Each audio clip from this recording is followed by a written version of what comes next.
भक्तजनों, माताओं, बहनों, सादर जय श्री कृष्ण। हमारे YouTube चैनल में आप सभी का बहुत बहुत स्वागत है। मैं हूँ आपके साथ आचार्य नीलेश शर्मा। सबसे पहले आपको और आपके पूरे परिवार को पुरुषोत्तम मास अधिक मास की बहुत बहुत शुभकामनाएं एवं बधाइयाँ।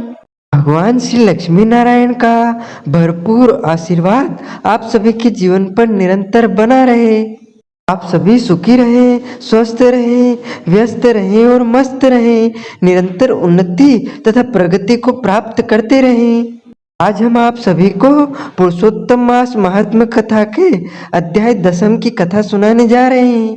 10वें अध्याय की कथा को आप अंत तक सुनिएगा और सुनने के बाद अधिक से अधिक लोगों को शेयर भी करिएगा। बोलिए लक्ष्मी नारायण भगवान की जय, वृंदावन बिहारी लाल की जय।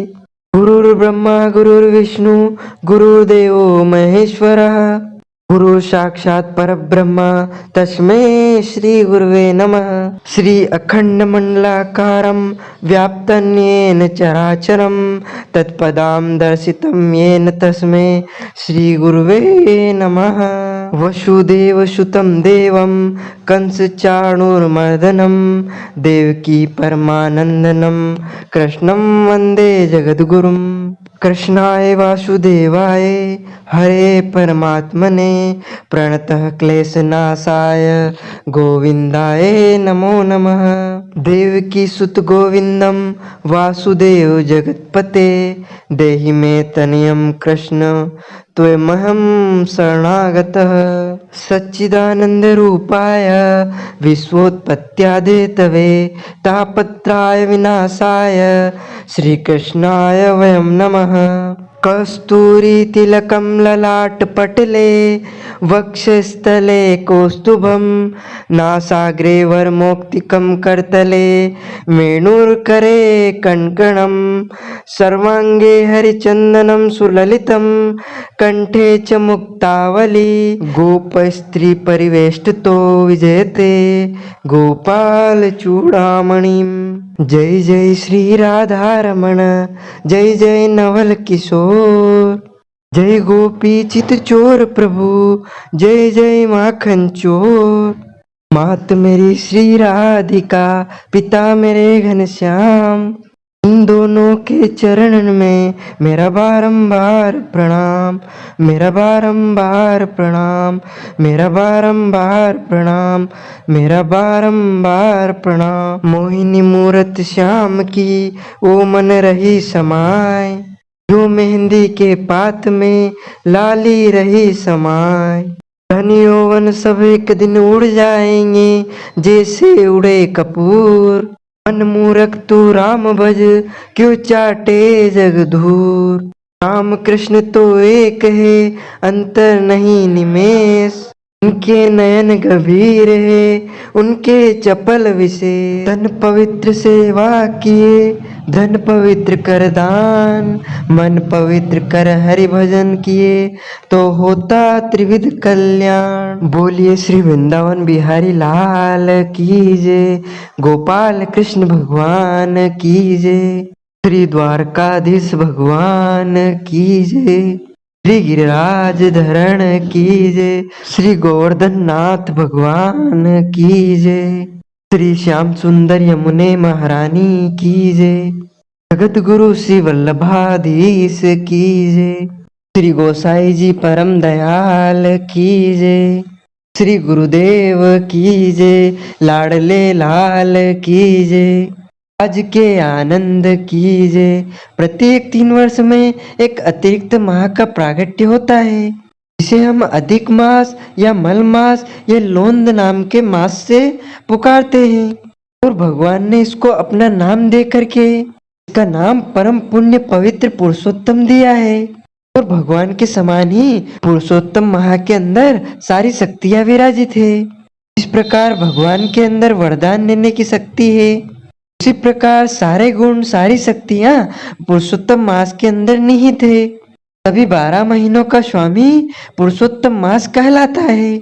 और पुरुषोत्तम मास में आप जितना अधिक पुण्य करोगे, दान करोगे, पुण्य करोगे, तप करोगे, जप करोगे और प्रातः ब्रह्म मुहूर्त में स्नान करोगे, अच्छे कर्म करोगे, परोपकारी कार्य करोगे, कल्याणकारी कार्य करोगे तो आप उसका पुरुषोत्तम माह में किए गए पुण्य का करोड़ों गुना पुण्य फल प्राप्त कर पाओगे।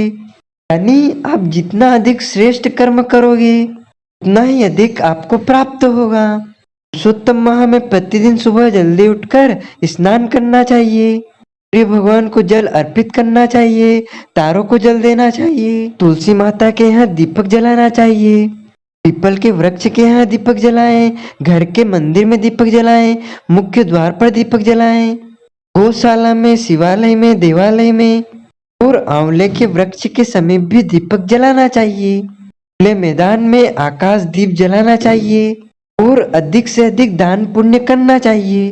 आपका जितना सामर्थ्य है, जितनी शक्ति है, श्रद्धा है, उसके अनुसार आप दान पुण्य अवश्य करें। भगवान की परम पुण्य कथाओं का श्रवण करें, उनके महात्मा का श्रवण करें और पुरुषोत्तम मास की जो कथा हम सुनाते हैं उसका भी आपको प्रतिदिन श्रवण करना चाहिए। यदि किसी अध्याय की कथा आपसे छूट जाती है तो उसको अगले दिन सुन ले, लेकिन आपको सभी अध्यायों की कथा अवश्य सुननी चाहिए क्योंकि यह परम पुण्यदायी महीना है। इस महीने सभी प्रकार की भक्ति का पुण्य मनुष्य को प्राप्त होता है और भगवान कहते हैं कि जो मनुष्य पुरुषोत्तम मास में, अधिक मास में जो भी मुझसे कामना करता है, इच्छा करता है, जो भी मुझसे मांगता है उसे मैं तुरंत ही प्रदान कर देता हूँ। इसमें कोई संशय नहीं है। यह स्वयं नारायण ने अपने मुख से कहा है। तो भक्तजनों, आप सभी ने नवम अध्याय की कथा का श्रवण किया। उसके बाद इसी क्रम में आगे 10वें अध्याय की कथा का प्रारंभ होता है। पुरुषोत्तम मास महात्म्य कथा 10वें अध्याय में नारद जी बोले कि हे तपोनिधे, परम क्रोधी दुर्वासा ऋषि ने विचार करके उस कन्या को क्या उपदेश दिया तो आप कृपा करके मुझे सुनाइए। सूत जी बोले, हे द्विजो, नारद का वचन सुनकर समस्त प्राणियों का हित कर दुर्वासा का गूढ़ा वचन बद्री नारायण बोले। श्री नारायण बोले, हे नारद, मेधावी ऋषि की कन्या के दुख को दूर करने के लिए दुर्वासा ऋषि ने जो कहा वह सुनो। दुर्वासा ऋषि बोले, हे सुंदरी, गुप्त से भी गुप्त उपाय मैं तुझसे कहता हूँ। यह विषय किसे भी ना कहियो, तथापि तेरे लिए तो मैंने विचार ही किया है। मैं विस्तार पूर्वक न कहकर तुझसे संक्षेप में कहता हूँ। हे सुभगे, इस मास में तीसरा मास जो आवेगा वह पुरुषोत्तम मास है। इस मास में तीर्थ में स्नान कर मनुष्य भ्रूण हत्या से छूट जाता है। हे सुंदरी, कार्तिक आदि 12 मासों में इस पुरुषोत्तम मास के बराबर कोई मास नहीं है। जितने मास तथा पक्ष और पर्व है वे सब पुरुषोत्तम मास की 16वीं कला के बराबर भी नहीं है। वेदोक्त साधन और जो परम पद प्राप्ति के साधन है वे भी इस मास की 16वीं कला के बराबर नहीं है। 12,000 वर्ष गंगा स्नान करने से जो फल मिलता है और सिंहस्थ गुरु में गोदावरी पर एक बार स्नान करने से जो फल मिलता है, हे सुंदरी, वही फल पुरुषोत्तम मास में किसी भी तीर्थ पर एक बार स्नान करने के मात्र से मिल जाता है। हे बाले, यह मास श्री कृष्ण का अत्यंत प्यारा है और नाम से ही यह भगवान का स्मारक है। इस मास में पुरुषोत्तम भगवान की सेवा पूजा करने से समस्त कामनाएं सिद्ध होती है। अतः इस पुरुषोत्तम मास का तो शीघ्र व्रत कर पुरुषोत्तम भगवान की तरह प्रसन्नता पूर्वक मैंने भी इस मास की सेवा की है। एक समय क्रोध में मैंने अम्बिरस राजा को भस्म करने के लिए अर्थकृत्या भेजी थी। सो हे बाले, तब हरि ने जलता हुआ सुदर्शन चक्र मुझको ही भस्म करने के लिए उसी समय मेरे पास भेजा। तब पुरुषोत्तम मास के प्रभाव से ही वह चक्र हट गया। हे सुंदरी, वह चक्र त्रैलोक्य को भस्म करने का सामर्थ्य रखने वाला जब मेरे पास आकर खाली चला गया तब मुझे बड़ा विस्मय हुआ। इसलिए हे सुभगे, तू श्री पुरुषोत्तम मास का व्रत कर। इस प्रकार मुनि की कन्या को कहकर दुर्वासा ऋषि ने विराम लिया। श्री कृष्ण जी बोले, हे राजन, दुर्वासा का वचन सुन। भावों की प्रबलता के कारण असूया से प्रेरित वह कन्या मूर्खतावश दुर्वासा से बोली। बाला बोली, हे ब्राह्मण, हे मुने, आपने जो कहा वह मुझे रुचता नहीं है। माघादि मास कैसे कुछ भी फल देने वाला नहीं है। कार्तिक मास कम है, ऐसा आप कैसे कहते हैं? सो कहिए, वैशाख मास सेवित हुआ क्या इच्छित कामों को नहीं देता? हे सदाशिव आदि से लेकर सब देवता सेवा करने पर क्या फल नहीं देते हैं? अथवा पृथ्वी पर प्रत्यक्ष देव सूर्य और जगत की माता देवी क्या सब कामनाओं को देने वाली नहीं है? श्री कृष्ण क्या सेवा पाकर इच्छित वर नहीं देते हैं? व्यतिपात आदि लोगों को और सर्व आदि देवताओं को भी सबको उल्लंघन करके पुरुषोत्तम मास की प्रशंसा करते क्या आपको लज्जत नहीं आती? यह मास तब बड़ा मलिन और सब कामों में निंदित है। हे मुने, इस रवि की संक्रांति से रहित मास को आप श्रेष्ठ कैसे कर सकते हैं? तब दुखों को छुड़ाने वाले परम श्री हरि को मैं जानती हूँ। हे देव, दिन रात श्री हरि का चिंतन करती मैं जानक का पति राम और पार्वती पति शंकर के सिवाय और किसी को नहीं देखती हूँ। हे विपेंद्र, अन्य कोई भी देवता ऐसा नहीं कहिए जो मेरे इस दुख को दूर करे। अतः हे मुने, इन सब फलदाताओं को छोड़कर कैसे इस मल मास की स्तुति आप कर रहे हैं? इस प्रकार ब्राह्मण कन्या का कहा हुआ सुनकर दुर्वासा मुनि शरीर से एकदम जाज्वल्यमान हो गए और नेत्र कोष से लाल हो गए। इस प्रकार क्रोध आने पर भी कृपा करके मित्र की कन्या को श्राप नहीं दिया और सोचने लगे कि यह मूर्खा है, हित अहित को नहीं जानती है, अभी बुद्धि इसकी पूर्ण नहीं है। पुरुषोत्तम मास के महात्मा का विद्वानों को भी पता नहीं है।